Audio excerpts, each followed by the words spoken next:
Video like जरूर कर लीजिए और ऐसे वीडियो लगातार फ्री में पाने के लिए चैनल को तुरंत सब्सक्राइब कर लीजिए और बेल आइकन को जरूर टैप कर लीजिए ताकि आगे भी सारे वीडियो आपको मिलते रहे। यूट्यूब में फॉलो करते हैं तो प्लीज ये वाला फ्री टेलीग्राम चैनल जरूर ज्वाइन कर लीजिएगा। सारे नोटिफिकेशन सारे अपडेट यहीं पे आते हैं, ध्यान रखिए। नमस्कार दोस्तों, स्वागत है आपका स्टडी फॉर एग्जाम्स में। दोस्तों, इस वीडियो में लोग 22 जुलाई 2026 का टॉप 20 करंट अफेयर देखेंगे और यह वीडियो आपके आगामी एग्जाम यूपी पेट 2026, UPPSC RO, SC RO, UPPC सहित आगामी जितने भी एग्जाम है आपके, उन सभी के लिए बहुत ज़्यादा महत्वपूर्ण है।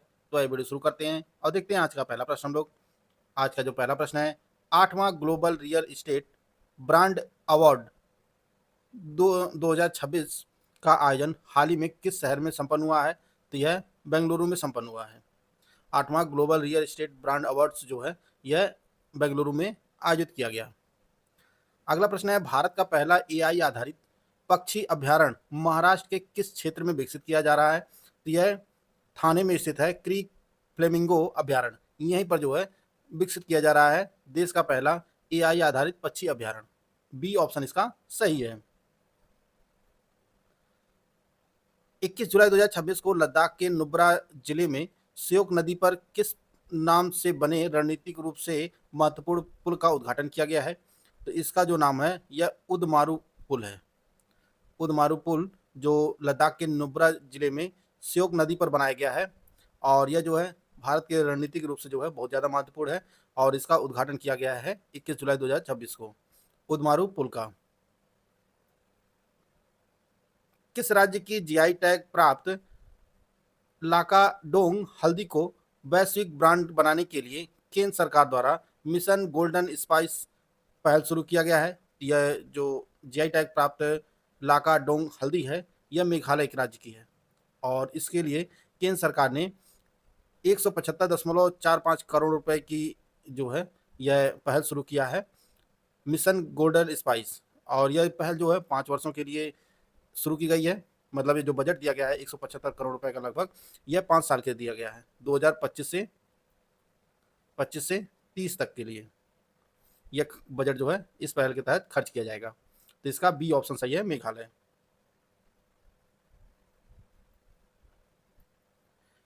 पंद्रह वर्ष से कम उम्र के बच्चों के लिए सोशल मीडिया पूरी तरह से रोक लगाने वाला यूरोपीय संघ का पहला देश कौन बन गया है? ये फ्रांस बना है। फ्रांस ने जो है देश में जितने भी 15 वर्ष से कम उम्र के बच्चे हैं उनको सोशल मीडिया से दूरी बनाने के लिए जो है यह रोक लगाया है फ्रांस की सरकार ने और यह यूरोपीय संघ का पहला देश बन गया है। 20 जुलाई 2026 को चीन द्वारा की गई लाइव फायर नौसैनिक ड्रिल जापान के किस क्षेत्र के पास आयोजित की गई जिसे जापान अपना सबसे दक्षिणी द्वीप मानता है? तो इसका जो नाम है यह ओकी नाटो रिस्मा द्वीप जो हाल ही में खबरों में रहा था, यहीं पर चीन द्वारा जो है लाइव फायर नौसेना ड्रिल आयोजित की गई थी जिसका जापान ने विरोध किया था। तो इसका ए ऑप्शन सही है, जापान इसे अपना द्वीप मानता है, सबसे दक्षिणी द्वीप। भारत की पहली 100 मेगावाट क्षमता वाली वेनाडियम रेडॉक्स फ्लो बैटरी ऊर्जा भंडारण प्रणाली को कहां स्थापित किए जाने को मंजूरी दी गई है? यह गुजरात के खावड़ा सोलर पार्क में जो है स्थापित किया जाएगा। उत्तर प्रदेश ग्रीन हाइड्रोजन नीति 2024 के तहत ग्रीन हाइड्रोजन पर सेंटर ऑफ एक्सीलेंस की स्थापना किस संस्थान में की जाएगी? तो यह आईआईटी कानपुर में की जाएगी। उत्तर प्रदेश ग्रीन हाइड्रोजन नीति 2024 के तहत जो है ग्रीन हाइड्रोजन पर सेंटर ऑफ एक्सीलेंस की स्थापना जो है आईआईटी कानपुर में की जाएगी और इसका जो नाम दिया जाएगा centre of excellence on innovative and integrated ecosystem for green hydrogen, इसका नाम होगा और यह आईआईटी कानपुर में स्थापित किया जाएगा।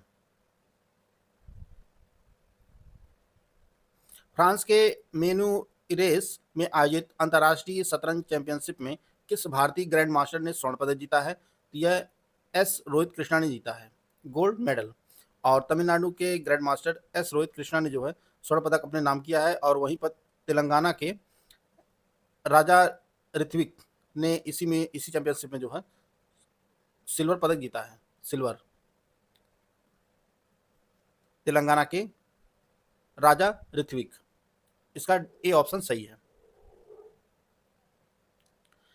ब्रिटेन ने आर्टिफिशियल इंटेलिजेंस को अपनी शीर्ष नीतिगत प्राथमिकताओं में शामिल करते हुए देश का पहला एआई मंत्री किसे नियुक्त किया है? तो ब्रिटेन के पहले एआई जो मंत्री नियुक्त हुए हैं वह कनिष्क नारायण नियुक्त हुए हैं। कनिष्क नारायण जो है यह ब्रिटेन में जो मंत्रालय बनाया गया है एआई के लिए, उसके जो मंत्री बने हैं वह कनिष्क नारायण, यह ब्रिटेन के पहले एआई मंत्री बने हैं। दोस्तों, अगर आप यूपीटीपीएससी लोअर पीसीएस 2026 की कंप्लीट तैयारी करना चाहते हैं तो इसके लिए ज्ञान सर एजुकेशन ऐप पर आपके लिए complete study material, test series and paid quiz का बैच लॉन्च किया गया है। यह बैच दोनों भाषाओं में उपलब्ध है। इसमें आपको कंप्लीट स्टडी मटेरियल मिलेगा, कंप्लीट 50 क्लासेस के नोट्स दिए जाएंगे, स्मार्ट बोर्ड पर रिकॉर्डेड क्लासेस मिलेंगी जिसका आपको अनलिमिटेड एक्सेस होगा, आप चाहे जितनी बार वीडियो देख सकते हैं, और सब कुछ जो है कंप्लीट रिवाइज एंड अपडेटेड होगा। साथ में आपको 30 टेस्ट सीरीज दी जाएगी जिसमें 20 सेक्शनल होगी और 10 फुल लेंथ होगा। 3000 जो मोस्ट इंपॉर्टेंट क्वेश्चन होंगे उसकी क्विज भी कराई जाएगी। यह सब कुछ मिलेगा सिर्फ आपको 400 रुपये में। करना क्या, आपको ज्ञान सर एजुकेशन ऐप को इंस्टॉल करना है और उसमें जो पेड बैच का सेक्शन होता है उसमें जाकर जो है आप इस बैच से जुड़ सकते हैं, बैच में इनरोल हो सकते हैं और आप अपनी तैयारी को बेहतर कर सकते हैं। केंद्र सरकार द्वारा शुरू की गई state action plan for prevention and control of snake bite and envenoming कार्य योजना का मुख्य लक्ष्य राज्य में सर्पदंश से होने वाली मौतों और विकलांगता को कब तक पूरी तरह समाप्त यानी शून्य करना है? यह 2030 तक। केंद्र सरकार ने जो है state action plan for prevention and control of snake bite envenoming यानी SAPSC कार्य योजना जो है शुरू किया है और इसका लक्ष्य जो है 2030 तक जो सांप के काटने से मौतें होती हैं या फिर विकलांगता होती है उसको शून्य करना है 2030 तक इस कार्य योजना के तहत। इसका बी ऑप्शन सही है। बढ़ते अगले क्वेश्चन की तरफ। अगला क्वेश्चन है, भारत औपचारिक रूप से विश्व व्यापार संगठन WTO के किस समझौते में शामिल होकर इसका 123वां सदस्य बन गया है? तो भारत ने जो है मत्स्य पालन सब्सिडी समझौता यानी AFS पर जो है भारत ने साइन किया है WTO के, और भारत जो है इस समझौते पर शामिल मतलब हस्ताक्षर करने वाला जो है यह 123वां देश बन गया है। इसका डी ऑप्शन सही है।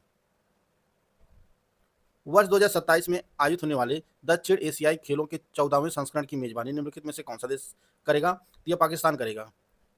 पाकिस्तान जो है 14वां दक्षिण एशियाई खेलों की मेजबानी करेगा जो 2027 में आयोजित किए जाएंगे, और खेल से जुड़े मुख्य जो आयोजन है वह पाकिस्तान के 3 प्रमुख शहरों में आयोजित किए जाएंगे, लाहौर, इस्लामाबाद और फैसलाबाद में। 20 जुलाई 2026 को दानापुर छावनी स्थित बिहार रेजिमेंट सेंटर में किस बटालियन का 46वां स्थापना दिवस मनाया गया है? तो 21वीं बिहार बटालियन का जो है 46वां स्थापना दिवस मनाया गया है 20 जुलाई 2026 को दानापुर छावनी में, और इसकी स्थापना जो है वह 20 जुलाई 1981 में की गई थी कर्नल मोहम्मद मंसूर मलिक के द्वारा 21वीं बिहार बटालियन की। हाल ही में वांग जिबिंग के किस चर्चित कविता संग्रह को प्रतिष्ठित लू सुन साहित्य पुरस्कार प्रदान किया गया है? तो इनकी जो साहित्य संग्रह है कविता का वह लो फ्लाइट है वांग जिबिंग की। इसे लू सुन साहित्य पुरस्कार से सम्मानित किया गया है। Drug controller general of India DCGI द्वारा 20 जुलाई 2026 को भारत की पहली स्वीकृत डेंगू वैक्सीन के रूप में किसे बाजार में उपयोग की अनुमति दी गई है? तो भारत की जो पहली स्वीकृत डेंगू वैक्सीन है उसका नाम क्यूडेंगा TAK003 है, क्यूडेंगा, और यह जो है इसको मंजूरी दिया है DCGI ने। Drug controller general of India ने 20 जुलाई 2026 को भारत की पहली स्वीकृत डेंगू वैक्सीन को मंजूरी दिया है। इसका नाम जो है क्यूडेंगा TAK003 है, और यह वैक्सीन जो है 4 से 60 वर्ष की आयु के लोगों के लिए जो है दी जाएगी यह वैक्सीन। 19 जुलाई 2026 को बांग्लादेश और अमेरिका के बीच आयोजित होने वाला संयुक्त सैन्य अभ्यास टाइगर लाइटनिंग 2026 हाल ही में किस स्थान पर शुरू हुआ है? तो यह सिलहट बांग्लादेश में शुरू हुआ है 19 जुलाई 2026 को। Tiger lighting 2026 lightning Tashkent Uzbekistan में 10 से 19 जुलाई 2026 तक आयोजित 98वें रसायन विज्ञान ओलंपियाड 2026 में भारतीय दल के सभी चारों छात्रों ने कौन सा पदक जीतकर देश का गौरव बढ़ाया है? तो चारों छात्रों ने जो है स्वर्ण पदक जीता है। 4 छात्र इसमें पार्टिसिपेट किए थे और चारों जो है स्वर्ण पदक जीते हैं 58वें अंतर्राष्ट्रीय रसायन विज्ञान ओलंपियाड 2026 में।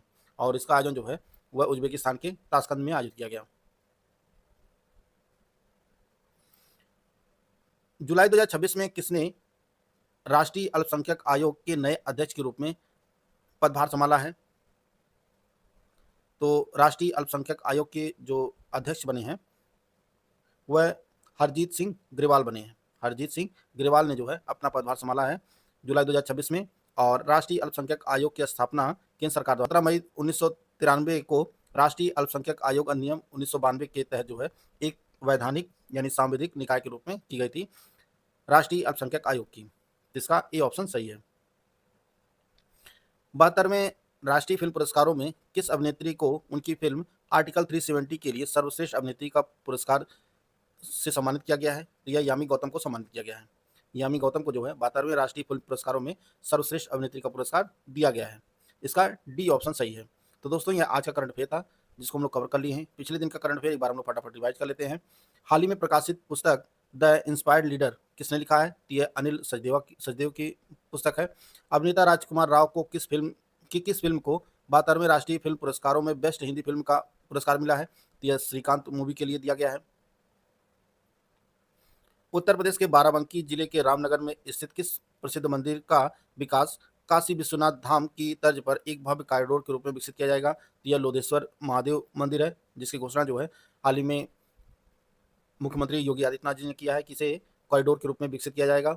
ब्रिटेन के 59वें प्रधानमंत्री के रूप में 20 जुलाई 2026 को किसने अपना पदभार संभाला है? तो यह एंडी बर्नहैम जो है यह ब्रिटेन के 59वें प्रधानमंत्री बने हैं और 10 साल में ये 7वें प्रधानमंत्री बने हैं।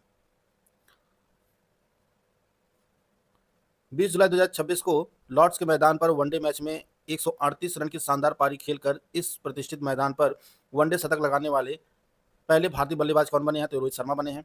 भारत सरकार द्वारा भारत श्रीलंका के बीच दोहरे कराधान से बचाव समझौते double taxation avoidance agreement DTAA में संशोधन किस तारीख से जो है लागू होगा? तो यह 19 जुलाई 2026 से लागू हो गया है। हाल ही में उत्तर प्रदेश के पूर्व सचिव और सेवानिवृत्त अधिकारी आलोक रंजन द्वारा लिखित पुस्तक का नाम क्या है? तो यह beyond GDP in pursuit of measuring happiness, यह इनकी पुस्तक है। 19 जुलाई 2026 को किस राज्य की कैबिनेट ने समान नागरिक संहिता UCC को लागू करने के प्रस्ताव को मंजूरी दिया है? तो यह मध्य प्रदेश सरकार ने मंजूरी दिया है UCC को लागू करने का। पश्चिम बंगाल सरकार के आदेशानुसार राज्य के सभी सरकारी विभागों में बांग्ला भाषा की अनिवार्यता किस स्थिति से प्रभावी होगी? तो यह 1 सितंबर 2026 से। 19 जुलाई 2026 को निधन हुए दिग्गज ओकन अमाकचम किस क्षेत्रीय सिनेमा के राष्ट्रीय पुरस्कार विजेता निर्देशक, अभिनेता और संगीतकार थे? यह मणिपुर सिनेमा के प्रसिद्ध अभिनेता थे। 19 गृह मंत्री अमित शाह द्वारा भारत के पहले इमर्सिव भाषा संग्रह शब्दलोक म्यूजियम ऑफ वर्ड का उद्घाटन कहाँ किया है? तो कोलकाता में किया है। सुप्रीम कोर्ट ने हाल ही में किस राज्य सरकार की महत्वाकांक्षी Kukrail night safari and day जू परियोजना को मंजूरी दिया है? यह उत्तर प्रदेश सरकार की जो लखनऊ के कुकरेल में यह नाइट सफारी स्थापित की जाएगी उसे जो है सुप्रीम कोर्ट ने मंजूरी दिया है। तमिलनाडु के तिरुनेलवेली जिले में स्थित किस प्रमुख परमाणु ऊर्जा संयंत्र के संचालन से संबंधित डेटा को हाल ही में रैंसमवेयर हमले के तहत लीक किए जाने की खबरें सामने आई हैं? यह कुडनकुलम परमाणु ऊर्जा संयंत्र है। इसके जो डेटा है वह लीक हुए हैं। इसकी खबर है भूमि स्वामित्व की बाध्यता के बिना महिलाओं को आधिकारिक रूप से किसान के रूप में कानूनी मान्यता देने वाला महिला किसान सशक्तिकरण अधिनियम 2026 किस राज्य संबंधित है? यह महाराष्ट्र सरकार ने जो है यह देश का पहला ऐसा कानून पास किया है। पूर्वोत्तर राज्य असम के कोयला क्षेत्र से बरामद जीवाश्म पत्तियों के अध्ययन के अनुसार केवड़े का पौधा भारतीय उपमहाद्वीप में कम से कम कितने वर्षों से अस्तित्व में है? तो यह 24 मिलियन वर्ष से जो है अस्तित्व में है भारतीय उपमहाद्वीप में। हाल ही में पश्चिम बंगाल स्वास्थ्य विभाग द्वारा शुरू किया गया सामूहिक औषधि प्रसाधन MDA अभियान का मुख्य लक्ष्य राज्य से लसिका फाइलेरिया, जिसे हाथी पांव कहा जाता है, की बीमारी पूरी तरह कब तक जो है खत्म करना है। तो इस अभियान का जो लक्ष्य है वह 2030 तक राज्य से पूरी तरह से फाइलेरिया को जो है खत्म करना है राज्य से। भारत सरकार के वस्त्र मंत्रालय के अंतर्गत विकास आयुक्त हथकरघा कार्यालय द्वारा वी द फ्यूचर 4.0 का आयोजन 12 से 17 जुलाई 2026 तक कहाँ आयोजित किया गया? तो यह नई दिल्ली में आयोजित किया गया। विद्यार्थियों को हीट वेव यानी लू के प्रभाव से सुरक्षित रखने और जलवायु अनुकूल विद्यालय विकसित करने के लिए 16 जुलाई 2026 को किस राज्य सरकार ने हीट स्मार्ट स्कूल पायलट परियोजना का शुभारंभ किया है? तो यह दिल्ली सरकार ने शुरू किया है। असम में बाढ़ से प्रभावित लोगों की सहायता और बचाव कार्यों के लिए हाल ही में किस बल द्वारा ऑपरेशन जल राहत थर्ड शुरू किया गया है? यह भारतीय सेना के द्वारा शुरू किया गया है। केंद्रीय गृह मंत्री अमित शाह द्वारा अमूल के दुनिया के सबसे बड़े दही प्लांट की आधारशिला निम्नलिखित में से किस शहर में किया है? तो यह कोलकाता में जो है यह दुनिया का सबसे बड़ा दही प्लांट स्थापित किया जा रहा है अमूल द्वारा कोलकाता शहर में, और इसकी आधारशिला जो है यह केंद्रीय गृह मंत्री अमित शाह के द्वारा किया गया है। तो दोस्तों यह आज का करंट अफेयर था जिसको हम लोग कवर कर लिए हैं। वीडियो आपको अच्छा लगे तो लाइक कर सकते हैं, चैनल को सब्सक्राइब कर लीजिए। मिलते हैं नेक्स्ट वीडियो में, तब तक के लिए जय हिंद, जय भारत।